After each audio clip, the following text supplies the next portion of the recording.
कि जंगल महल की गलियों से एक आवाज आया है, जंगल महल की गलियों से एक आवाज आया है, उठो नौजवानों फिर से इनकलाब आया। क्या आप तैयार हैं? बैंक है, they have their vote banks because they are from NDA and India. कोई फर्क नहीं कैंडिडेट कौन होगा, who will be the candidate. आप इंडिया से हैं, इंडिया गठबंधन से हैं, ये लोग आपको वोट करेंगे। आप एनडीए से हैं, ये लोग आपको वोट करेंगे। I am an independent new Qamar party. हमारे झारखंड में भी क्या सेफ है, 81 में 56 इंडिया के पास, 24 एनडीए के पास, 56, 24, 80 हम अकेले हैं। यानी हमारे पास कोई वोट बैंक नहीं, हमारे पास कोई समीकरण नहीं। और हमने क्या कहा कि पार्टी बनती है बिगड़ती है, कोई आज बीजेपी में है कल को तृणमूल में चला जाएगा। समाज आपका चिरंजीवी है, आप समाज के साथ रहिए। किसी एमपी एमएलए में इतना ताकत आपने देखा था क्या? हमने स्पष्ट कहा कि आप हमारे राजनीतिक कार्यक्रम में आते हैं, अच्छी बात है, आप मेरी पार्टी के मीटिंग में आते, अच्छी बात है, लेकिन आप समाज की मीटिंग में पहले जाइए। हमने एकमात्र भी एमएलए जिसने कहा था, जबकि आप भी जानते हैं 2029 में पता नहीं हमारा क्या होगा, क्योंकि हम नया विधायक है, हमारे पास कोई समीकरण नहीं है। 2029 में हमारे केसर समाज से होते तो हम भी बोलते पहले अपना देखते हैं भाई, लेकिन हम मोहे यदि ममता बनर्जी घरे गिदर छुआ रहतो न तो टुकु समझतो न कि एते बड़ लोग इतना बेस हमार समाजटा है, मोर समाजटा। किंतु आज के मोह एक शोषित वंचित समाजेर बेटा सोई खातिर मोहे कहलो कि विधायक सांसद बादे सामाजिक स्थितिटा पहले भालो रहेक चाहिए, सामाजिक स्टेटसटा भालो रहेक चाहिए, सामाजिक पहचानटा भालो रहेक चाहिए, ओकर आइडेंटिटीटा भालो रहेक चाहिए। तोहरानी बुझे बारिया आज तोहरानी करो जंगल महले दमे हमरा सामाजिक नेता हाथ की ना नहीं, कोई टक मुंह से बोली बहरा ले, कोई टक कोनो कह पारला, कोनो कह पारला की एकटाও कही दे जितना कथा मैं कहलो मीडिया कह भाषण कह जे जितना उदाहरण मैं देलो, जितना मैं उदाहरण देलो, हमको बता याद करके बताइएगा कि आपने कौवा को भी देखा है। आपने की बोले कौवा के बोलते बारी ना, क्या आपने कभी कौवा के गले में या पांव में भेड़ी देखा है? क्या उसे कभी पिंजरे में देखा है? क्या उसे कभी किसी रस्सी में या किसी भी प्रकार से बंधन में देखा है? नहीं देखा है। आपने क्यों कौवा के बंधने देखे छी ना? क्यों नहीं देखा है? तो कौवा भले काला होता है, देखने में भले आपको बुरा लगे, देखने में बदसूरत लगे, लेकिन जो वो काव काव काव काव चिल्लाता है, काव काव जो करता है ना, उसकी मातृभाषा है। और जो मातृभाषा बोलते हैं, मातृभाषा यानी हमारी मातृभाषा, हमारी परंपरा, हमारी संस्कृति, जो मातृभाषा बोलते हैं वो कभी गुलाम नहीं होते, उन्हें कभी कोई गुलाम नहीं बनाता। आपने सुगा क्यों देखे थी? आपने सुगा ही बोली ना, सुगा तोता पैरट देखने में बड़ा सुंदर होता है, पंख भी सुंदर होता है, चोंच भी सुंदर होता है और आवाज भी सुंदर होता है, लेकिन आपने क्या देखा होगा कि लोग उसे पकड़ते हैं, पहले उसके की बोली डंका काना सबसे पहले उसको तोड़ देते हैं, पांव में भी जरूरत पड़े तो एगो दुगो उसका तोड़ देते हैं और उसको भर के कहां रखते हैं? लोहे के पिंजरे में। भले उसको खाने के लिए चना दे, मूंगफली दे, लेकिन उसको गुलाम बना के रखते है कि नहीं?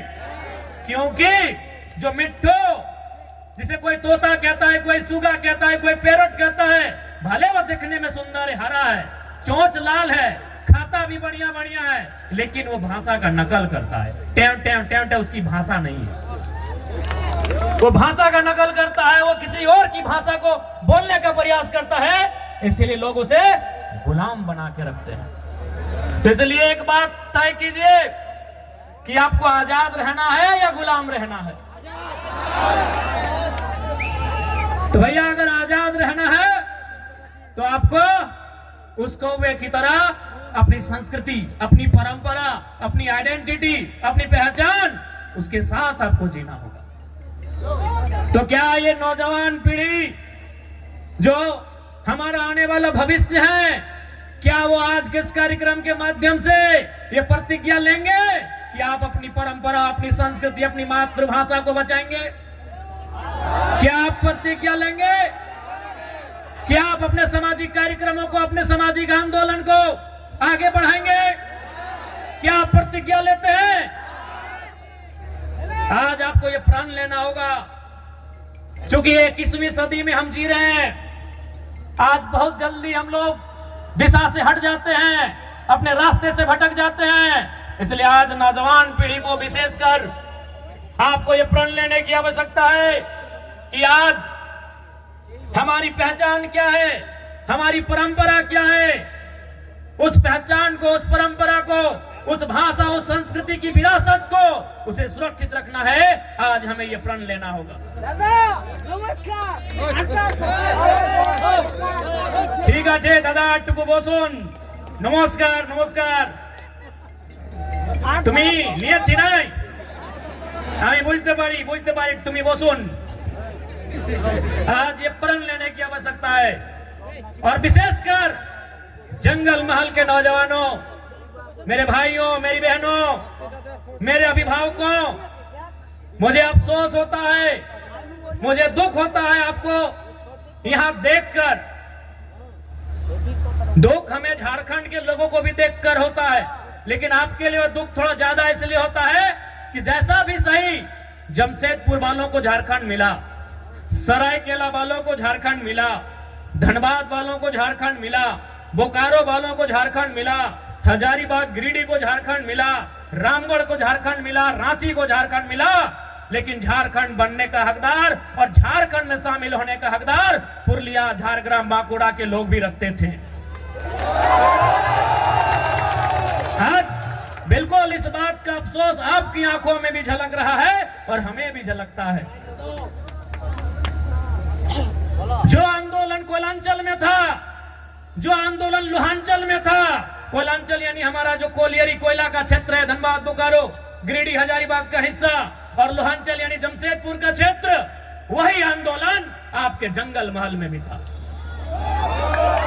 जो त्याग कोयलांचल वालों ने किया था, जो त्याग लोहांचल वालों ने किया था, वह त्याग जंगल महल वालों ने भी किया था। लेकिन आज कोयलांचल वालों को, लोहांचल वालों को कहने के लिए झारखंड मिला, हालांकि अधिकार वहां भी उनको नहीं है। आज भी वहां उनको मजदूरी के लिए तरसना पड़ता है। उनकी जमीनों में कोयला, उनकी जमीनों में अभ्रक, उनकी जमीनों में लोहा, उनकी जमीनों में लगभग 80 प्रकार के मिनरल्स पाए गए हैं, लेकिन आज उन्हें नौकरी के लिए तरसना पड़ता है। लेकिन हाँ, उनके पास कहने के लिए है, हमारे काछे ए शब्द আছে कि हमरा झारखंड, हमरा पवाली झारखंड, लेकिन आपके पास वह भी कहने को नहीं है कि हमारे पूर्वजों ने, हमारे बाप दादा ने जो आंदोलन किया था, जो संघर्ष किया था, उसके बदले आप उस झारखंड का हिस्सा नहीं बन पाए। तो कहीं ना कहीं इसमें भी साजिश है, साजिश है, बहुत बड़ी साजिश है। तो इसलिए नई पीढ़ी को यह प्रण लेना होगा कि हमारे पूर्वजों ने आंदोलन को जहां लाकर छोड़ा है, वो विरासत जो हमें देकर गए हैं, उस विरासत को यहां से फिर से हमें लेकर जाना होगा। क्या आप तैयार हैं? कि जंगल महल की गलियों से एक आवाज आया है, जंगल महल की गलियों से एक आवाज आया है, उठो नौजवानों, फिर से इनकलाब आया। क्या आप तैयार हैं? और देखिए नौजवानों, मेरे भाइयों, हम जिस रास्ते में चलने जा रहे हैं, जो कार्य हम करने जा रहे हैं, मानते हैं आसान नहीं है। एक काजटा सरल नहीं আছে, किंतु असंभव भी नहीं है। मानते हैं वो काम आसान नहीं है, वो काम सरल नहीं है, लेकिन वो असंभव भी नहीं है। आज हमारे समाज का जो मांग है शेड्यूल ट्राइब इंक्लूजन का, आज ये लड़ाई भी आज ये मांग भी परसों नहीं दशकों पुरानी है। इसलिए एक बात हमेशा याद रखिए, आज चाहे सामाजिक आंदोलन हो या किसी प्रकार का आंदोलन हो, जो लोग अगुवाई कर रहे हैं, जो लोग लड़ रहे हैं, शायद वो कल नहीं होंगे। आज हम लोग भी कल नहीं होंगे, लेकिन आपका समाज, हमारा ये बृहद समाज जो हजारों लाखों साल पुरानी परंपरा और संस्कृति से परिपूर्ण है, वो समाज रहेगा। इसलिए आपको उस बागडोर को, उस विरासत को अपने हाथों में लेकर आगे बढ़ना है। मैं आप सभी से कहना चाहूंगा। और आज जब भी आप किसी आंदोलन के लिए जाते हैं, जब आप संघर्ष का रास्ता चुनते हैं, आपको त्याग करना पड़ता है। बिना त्याग का आपको मंजिल नहीं मिलेगा। आज आपको त्याग करना होगा। आप कहेंगे कि हमें भोग कर रास्ता भी चुनना है, हमें ऐसो आराम का भी रास्ता चुनना है, और हमें मंजिल की ओर भी जाना है, हमें अपने सपनों को भी साकार करना है, तो संभव नहीं, आपको त्याग करना होगा। आज का समय त्याग का है, और जो नौजवान त्यागी बनकर इस रास्ते में आएंगे, तभी हमारा समाज उत्थान की ओर जाएगा। इसलिए इस पीढ़ी को तो त्यागी बनना होगा। हमारे जिले में एक वीर क्रांति दूत हुआ करते थे, शहीद शक्तिनाथ महतो।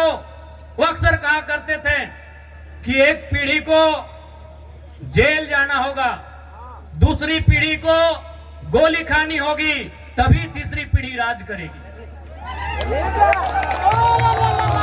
हमारी एक पीढ़ी जिसमें शहीद शक्तिनाथ महतो स्वयं, जिन्होंने ये नारा दिया था कि एक पीढ़ी को गोली खाना होगा, और शहीद शक्तिनाथ महतो ने खुद गोली खाई। उनके साथ निर्मल दादा ने गोली खाया। ऐसे अनगिनत, गिनती हम नहीं कर पाएंगे, इतने लोगों ने गोली खाया। अब का जो समय है कि एक पीढ़ी गोली खाएगी, दूसरी पीढ़ी जेल जाएगी, ये शायद जेल की स्थिति वाला समय है। और आपने देखा पुरुलिया के जिले में, घाटशिला में हमारे 51 लोगों को जेल जाना भी पड़ा। लेकिन उन विषयों से, उन घटनाक्रम से आपको कतराना नहीं है, क्योंकि आपकी लड़ाई आपकी व्यक्तिगत नहीं है। आपकी लड़ाई केवल आपके लिए नहीं है, आपकी लड़ाई केवल आपके घर आंगन तक सीमित नहीं है। आपकी लड़ाई कई हजारों साल पहले जो सपना हमारे पूर्वजों ने देखा था, उस सपने को साकार करने की लड़ाई है। इसलिए आज आपको त्यागी बनना होगा। इसलिए आज आपको त्यागी बनना होगा। और एक बात याद रखिएगा, जो संघर्ष को चुनते हैं वही सफलता के करीब जाते हैं। आज का समय संघर्षों का समय है मेरे भाइयों। जो भी पर्व हम लोग मनाते हैं, उसका एक संदेश होता है। हमारे जो तो पर्व आछे, जो तो त्योहार आछे, ওদের ভিতর একটা মেসেজ আছে, সন্দেশ আছে কি আর মানে কি, এই কাজটা আমাদের পূর্বজ কি জন্য করেছে, এই কাজটা কেনে, এই বরদ খুঁটা কেনে, এই কাড়া খুঁটা কেনে, এই টুসু কেনে, এই করম কেনে, জিতিয়া পরব কেনে, এই কোনো না কোনো ওদের ভিতরে একটা মেসেজ আছে। তো বরদ খুঁটার মানে কি সবাই জানি कि আমরা चासा लोग माने की न, सावन महीना का जो समय होता है हम वो खेती बाड़ी करते हैं, धान लगाते हैं, हार जोतते हैं। इधर भी वही टाइम होता है ना। अब मार्च में नहीं ना करते हैं, न 2-4 खेत देखे थे हमारी तरफ। यानी हम सावन महीना, जिसे हम लोग अंग्रेजी के कैलेंडर में जुलाई अगस्त के आसपास कहेंगे, यानी उस समय हम क्या करते हैं, हल चलाते हैं और खेत में धान लगाते हैं, और मूल हमारा संबंध धान से। उसके बाद का जो समय होता है सितंबर आधा, अक्टूबर पूरा, और थोड़ा सा नवंबर, यानी 1.5-2 महीना क्या होता है कि हमारा जो बरद है, काड़ा है, उसको रिलैक्स हो जाता है। तो भाई रिलैक्स हो जाता है तो उसको हम लोग क्या करते हैं, इस त्योहार में उसको पहले तेल लगाते हैं। हमरा की करी वाक्य तेल मखाए कहे ना, तेल किसको मखाया जाता है, लगाया जाता है, जो थका हारा होता है। आज के यदि हमारे घरे यदि बाड़ी कोनो पहुना आसे, कोनो कुटुंब आसे, तो हम उनको क्या करते हैं कि बैठिए थोड़ा तेल लगा देते हैं, भाई आप बहुत दूर थक के आए हैं। तो तेल किसको लगाया जाता है, जो थका होता है, तो हमारा जो बरद है, कड़ा है, ये सावन महीना में इसको जोतते जोतते नारते नारते ये थोड़ा थका है। अब इसको तेल लगा के बोल रहे भाई थोड़ा सा तुम अब तंदुरुस्त हो जाओ, तुम थोड़ा सा फिट फाट हो जाओ। कहे ना फिर अब आ रहा है कार्तिक और अगन का महीना कि धान काटना है और फिर तुमको काड़ा गाड़ी में लोड करके घर पहुंचाना है। अब धान काटने के बाद फिर बरद गाड़ी में लोड करके घर भी पहुंचाना है और माड़ा भी गुरहना है, धान खिजाना भी है। तो इसीलिए इसको तेल लगाते हैं कि तुम अब या तुमको फिर से तैयार हो जाओ। এই আমি এটাই না জিজ্ঞাসা করছি কি ভাই কোনো না কোনো আমাদের त्योहार আমাদের পরব मैसेज আছে, तो मैसेज की ना हम आपको तेल लगा दिया फिटफाट और अभी खूंटा भी कहे कि उसको गुस्सा दिला रहे हैं कि भाई तुम और गुस्सा हो जाओ, तुम ही रागे तुम ही रिझे। कहे ना इसी गुस्सा के साथ मेरा खेत से धान उठाना, हम लोग का खेत भाई सबका आधा खेत आसान नहीं है। कुड़मीर खेत से धान उठाई के लाना आसान है कि?